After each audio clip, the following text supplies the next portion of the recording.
হেই everyone, মাসি Dibyendu Moni and you are watching youth education YouTube channel. এবং অনেকেই প্রশ্ন করছো, দাদা আমরা জেক্সপো এবং ভোকলেটের ক্ষেত্রে ফর্ম ফিল আপটা করে নিয়েছি, এবার ফর্ম ফিল আপ করার পর আমাদের র্যাঙ্ক কার্ড কবে আসবে বা ফর্ম ফিল আপের লাস্ট ডেট কবে? আমি এখন অবধি ফর্ম ফিল আপ করিনি, কারণ আমার রেজাল্ট এখন অবধি আসেনি। তাহলে সেক্ষেত্রে ফর্ম ফিল আপ কতদিন অবধি চলবে, কতদিনের মধ্যে ফর্ম ফিল আপটা করা যাবে, এরকমের যাদের প্রশ্ন আছে, প্রথমত ফর্ম ফিল আপের ক্ষেত্রে বলছি, ফর্ম ফিল আপ আমাদের জুনের শেষ অবধি বা জুনের মাঝামাঝি অবধি কিন্তু চলার কথা।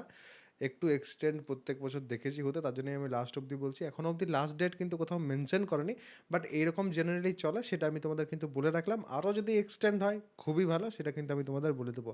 বাট যত বেশি এক্সটেন্ড হবে তত কিন্তু কম সময় পাবে তোমরা ফার্স্ট সেমিস্টারের ক্ষেত্রে, সেটাও কিন্তু মাথায় রাখতে হবে তোমাদের।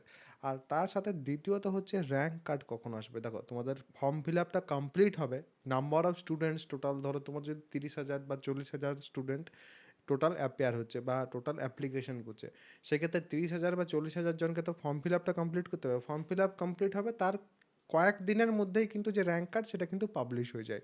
তো র্যাঙ্ক কার্ড যখন আসবে তারপরে কিন্তু তোমাদের কাউন্সেলিং হবে, তারপর তোমরা কিন্তু তোমাদের কলেজ ব্রাঞ্চ চুজিং যেটা সেটা কিন্তু করতে পারবে। এর অনেকেরই প্রশ্ন আসবে, দাদা আমি যদি আগে ফর্ম ফিল আপ করি বা আমি যদি পরে ফর্ম ফিল আপ করি, কোনো সুবিধা বা অসুবিধা? কোনোটাতে কোনো সুবিধা অসুবিধা কোনো কিছু নেই। যাদের এখনও অবধি রেজাল্ট আসেনি, রেজাল্ট আসুক, তারপরে তুমি যদি ফর্ম ফিল আপ করো তাহলেও কিন্তু তোমার চলবে। বাট সেটা কিন্তু এই যে ডিউরেশন তার মধ্যেই হতে হবে, তার মধ্যেই কিন্তু তোমাদের যে ফর্ম ফিল আপ সেটা কিন্তু কমপ্লিট করে নিতে হবে। জুন অবধি হোপফুলি প্রত্যেকেরই কিন্তু রেজাল্ট এটসেট্রা সব কিছু চলে আসবে, মেয়ের মধ্যেই চলে আসছে অ্যাকচুয়ালি। এবং তারপর তোমরা কিন্তু ফর্ম ফিল আপ করে নিতে পারবে। আর অনেকেরই প্রশ্ন আছে, দাদা আমি সরকারি কলেজ পাবো। দেখো, সরকারি কলেজের ক্ষেত্রে একটা কথা বলছি, যদি তোমার 30% 35% নাম্বার আছে আর প্রপার যদি তুমি কাউন্সিলিংটা শিখো, তার থেকে বেশি থাকলে তো তুমি পাবেই সরকারি কলেজ। 40%, 45%, 50% বিগত বছরগুলোতে তুমি একবার দেখো যে এরপর যে আমার কাছে যেসব স্টুডেন্টরা কাউন্সিলিং শিখেছে, যারা এই চ্যানেলটা ফলো করেছে, কাউন্সিলিং হেল্পের কোর্সে এসেছে, তারা 30%, 40%, 45%, 50, 60, 70, 80% নাম্বার নিয়ে সরকারি কলেজে কিন্তু গেছে। এবারে ব্যাপারটা হচ্ছে, যার 30% নাম্বার আছে সে সেই রকম সরকারি কলেজে গেছে, যার 80% নাম্বার আছে সে কিন্তু সেই রকম সরকারি কলেজে গেছে। তাহলে সেক্ষেত্রে যেরকম নাম্বার আছে, যেরকম র্যাঙ্ক আসবে, সেই অনুযায়ী বেস্ট পসিবল যে কলেজ সেটা পেতে কিন্তু আমি তোমাদের সাহায্য করি। এবং কাউন্সিলিং হেল্পের কোর্সে যদি তোমরা আসো, তাহলে সেক্ষেত্রে কাউন্সিলিং হেল্পের কোর্সে কিন্তু তোমরা A to Z একদম তোমাদের বেসিক থেকে, মানে প্রথমত ব্রাঞ্চ চুজিং থেকে শুরু করে কীভাবে কাউন্সিলিং করতে হবে কিনা, কীভাবে কাট অফ অ্যানালিসিস করতে হবে কিনা, ডকুমেন্টস এটসেট্রা এভরিথিং তো পাবেই। তার সাথে আমার সাথে কিন্তু তোমরা কথা সেখানে কিন্তু বলতে পারবে। কীভাবে কথা বলবে? সেখানে কিন্তু মিটিংস হয় অনলাইন, এবং সেখানে কিন্তু তোমাদের জয়েন করতে বলা হয়, এবং সেখানে কিন্তু তোমরা আমাকে প্রশ্ন জিজ্ঞেস করতে পারো। তোমাদের যে প্রশ্নগুলো থাকে সেই অনুযায়ী কিন্তু আমি তোমাদের উত্তর দিই। কিছু সেশনস হয় সেখানে, যে সেশনগুলো তোমাদের কিন্তু লাইভ আমি সেখানে থাকি, এবং সেগুলো কিন্তু তোমাদের আমি অ্যাটেন্ড করতে বলি। তো যারা চাইছো তারা কিন্তু জয়েন করতে পারো এই লাইভ সেশন এটসেট্রা।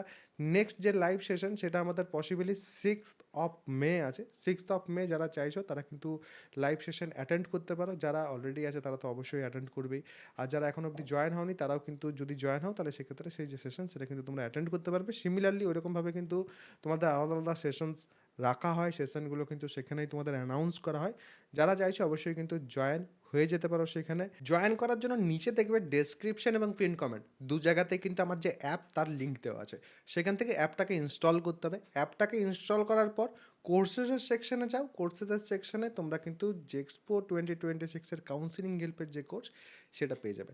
সেখানে ওয়ান টাইম পেমেন্ট করতে হবে, একবার জাস্ট পেমেন্ট করো, পুরো জেক্সপো 2026-এর কাউন্সিলিংয়ের A to Z এভরিথিং যা যা তোমাদের দরকার হবে সব কিছু কিন্তু তোমরা সেইখানে পেয়ে যাবে।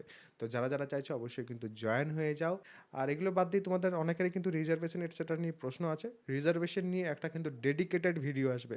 রিজার্ভেশন কীভাবে ব্যবহার করবে কিনা সেটা নিয়ে কিন্তু ডেডিকেটেড ভিডিও আসবে। কত পার্সেন্ট কার জন্য রিজার্ভেশন আছে, যেরকম থাকে সেরকমই রিজার্ভেশন আছে। বাট আমি একবার কিন্তু তোমাদের জানিয়ে দেবো বিষয়গুলো, যে কী রকম রিজার্ভেশন আছে। তার মধ্যে ডিস্ট্রিক্ট কোটাটাও কিন্তু ইম্পর্ট্যান্ট। সেই সব বিষয়গুলো একটা ডেডিকেটেড কিন্তু ভিডিও এনে দেবো। তো সেই ক্ষেত্রে তোমাদের কিন্তু চ্যানেলটাকে সাবস্ক্রাইব করে বেল আইকনটাকে প্রেস করে অল করে রাখতে হবে। আর এরপরেও যদি কারোর কোনো রকম কোনো প্রশ্ন থাকে কমেন্ট সেকশনে অবশ্যই কিন্তু জানিয়ে যাবে। সবাই ভালো থাকবে, সুস্থ থাকবে এবং আমার সাথে থাকবে।